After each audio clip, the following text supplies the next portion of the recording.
Hello everyone, welcome back to the second part of my birthday mini vlog. আৰু আচলতে যেতিয়া দিনটো নিজৰ বিশেষ হয় মই ভাবোঁ মানে মোৰ এনেকুৱা হয় আনটিল আনলেছ মই মোৰ সেই মনে মিলা বিশেষ মানুহখিনিক লগ নাপাওঁ মোৰ কিবা নিজৰে ভাল নালাগে তাৰমানে আৰু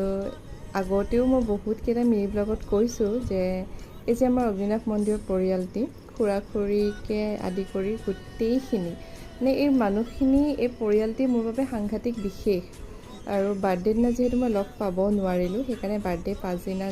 সকলোৰে বাবে চাহ খাব পৰাকৈ কিবা কিবি এখোপামান লৈ গৈছিলোঁ মায়েও বনাই দিছিলে বাৰু সেয়া লৈ গৈ মানে তাত অলপ সময় থকাৰ পাছতে মোৰ মনটো ভাল লাগিছে তাৰ পাছত ঘৰলৈ আহি মানে আগদিনা বাৰ্থডে কেক মই পাছদিনা কাটিছোঁ জানেনে সন্ধিয়ালৈ অলপ ওলাই গ'লোঁ আইচক্ৰীম খাবলৈ মানে এতিয়া আইচক্ৰীম কা ছিজন जो आ गया है एंड या that's all for today bye.